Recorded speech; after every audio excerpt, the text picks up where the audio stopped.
Bagi yang non-Muslim, mesti korang kenal masakan ikan. Mesti korang familiar sangat-sangat. Korang tahu tak daging bahagian mana yang paling ngam untuk masakan ni? Jom ikut saya untuk ketahui lebih lanjut. Hai semua, Cik Kamar di sini. Ramai orang tengok daging, tapi tak semua orang nampak jiwa di sebalik setiap irisan daging. Jenis daging tersebut, nama di sebalik setiap irisan daging. Hari ini dalam The Meat, saya bukan sekadar memotong, tapi memperkenalkan jenis-jenis daging tersebut. Dan di sebalik kualiti daging, ada cerita tentang ketabahan keluarga. Walaupun kameraman saya sedang diuji. Okey, kita mulakan dengan daging bahagian dada ataupun bahu. Yang ni disebut sticky without skin, atau nama Cinanya Uhuajo. Tekstur daging ni ianya lembut, licak, berurat seperti daging lembu, sesuai untuk masak pork chop, steak, char siu dan panggang. Isi bahagian depan atau sticky biasanya dihiris kepada tiga pattern. Pattern kedua yang ni sticky with skin, di mana dia ada lemak, ada isi dan kulit. Macam ni sticky without skin. Tekstur dia warna kemerahan, berurat seakan daging lembu. Yang ni pattern kedua tadi, sticky with skin, dia dipanggil Onfanyo. Kenapa nama dia sedemikian? Sebab isi lemak, urat dan daging dia sebanyak 5 lapis. Daging jenis ni biasanya sesuai untuk masak stew pork, kicap dan paklo. Sekarang kita masuk bahagian tengah badan, iaitu belly, yang disebut pork belly ataupun dalam bahasa 3 layer. Yang ni ramai yang masih confused antara 3 layer dan belly. Daging yang sama sebenarnya tapi nama berlainan. Kalau bab masakan, ayah ni semua tahu. Jadi tak payah cerita lah. Okey, seterusnya daging bahagian belakang ataupun punggung. Yang ni biasanya akan dihiris kepada 2 pattern. Pattern pertama, lean meat with skin. Tekstur dia tak sama macam isi depan. Urat dia kurang terang, lemak kurang, isi ada kasar sedikit. Yang ni pattern kedua, lean meat without skin.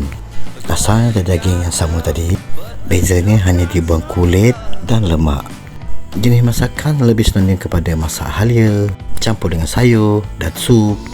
Yang ni ramai yang tak tahu nama dia. Yang ni sebut daging batang pinang. Tekstur dia kurang urat, kurang lemak dan memanjang macam batang pinang. Jenis ni sesuai untuk panggang, steak, steam pun boleh. Yang ni pula dipanggil muscle ataupun otot. Yang ni datangnya daripada isi peha belakang. Dan dia ada 2 pattern. Satu jenis yang besar, yang macam ni. Tekstur dia kurang urat, urat dia lurus, tak ada lemak.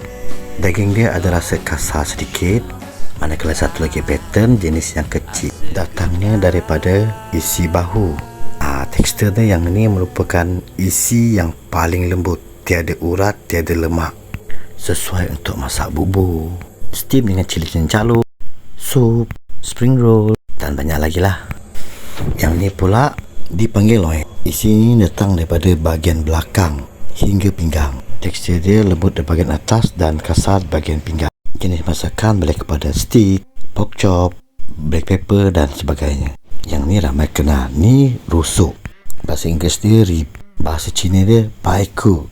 Isi bahagian depan adalah yang paling lembut, manakala bahagian bawah isi kasar sedikit. Bahagian tengah sebelah bawah terdapat tulang lembut. Jenis masakan lebih senonoh kepada sup dan panggang.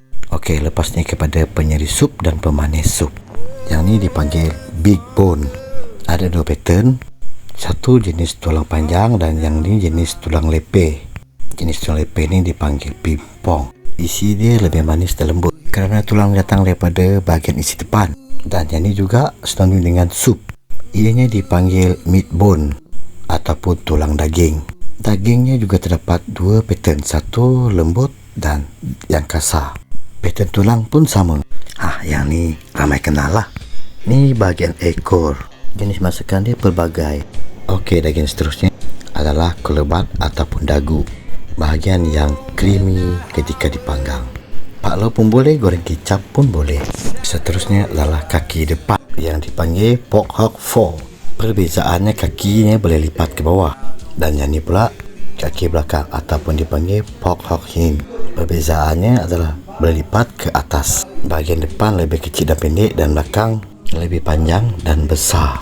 Okey semua, berikut adalah pengenalan serba sedikit jenis daging dan namanya. Sebenarnya bukan jenis daging yang menentukan nikmat setiap masakan, tetapi kemahiran memasak.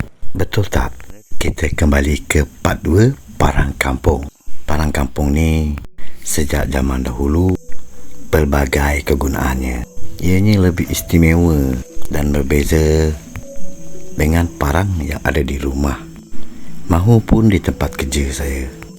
Hanya besi steel saja, ditempa dengan api yang panas dan hanya diasah dengan batu sungai, menghasilkan ketajaman yang sangat halus. Bagi kaum saya, parang ni pelbagai kegunaan dia. Macam yang kita tengok tadi, selain tu dia digunakan untuk potong daging, ayam, ikan dan pelbagai lah. Parang ni masih digunakan hingga sekarang. Cuma kegunaan dia terhadlah tidaklah memotong daging sudah, tapi ada sebahagian kaum saya masih lagi menggunakan parang ni. Senang katakan, namun di sebalik cerita kualiti daging dan cerita ketajaman kampung, saya selit sedikit dugaan keluarga yang datang tanpa diduga, di mana kameraman saya sedang diuji. Kameraman, rehatlah dulu.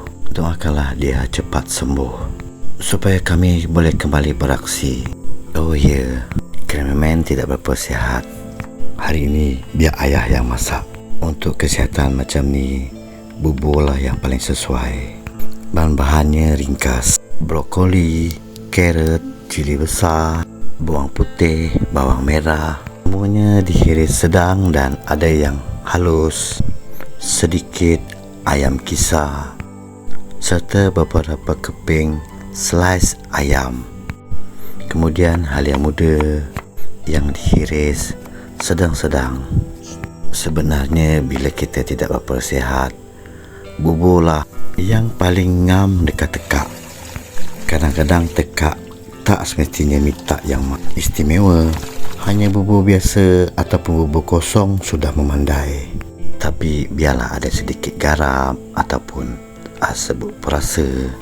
Letak sedikit kicap pun boleh, biar menaikkan lagi selera untuk makan. Dengan demikian, tubuh dapat menyerap banyak zat ataupun gizi untuk membantu pemulihan, perbaikan dan tenaga dalam badan. Walaupun macam tu, ramai yang tak minat letak bawang. Bagi saya, tumis bawang merah, bawang putih menaikkan lagi aroma serta seleranya. Macam saya punya ni, biasa je. Letak sayur-sayuran sikit, letak bawang tumis sikit, serbuk perasa. Tak nak pakai serbuk perasa pun tak apa, kosong je, garam cukup. Macam ni dah siap.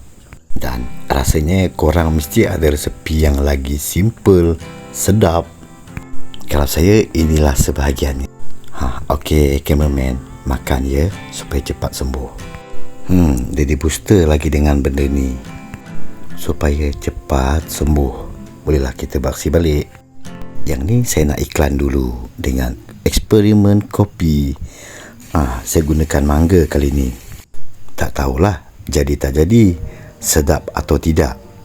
Dan kali ni kita tak guna kopi Toka Ali, kita guna kopi instant saja. Susu full cream dan sedikit gula di dalam kopi instant.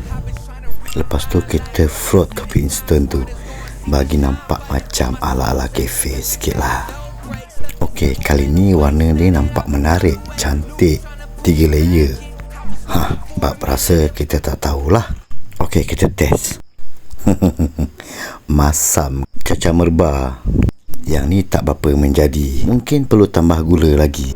Okey semua, sampai di sini saja cerita saya tentang jenis-jenis daging dan parang kampung. Diharap dapat sedikit manfaat dan ilmu tentang daging. Dan jangan lupa tekan like, komen dan subscribe. Serta jumpa lagi di next video.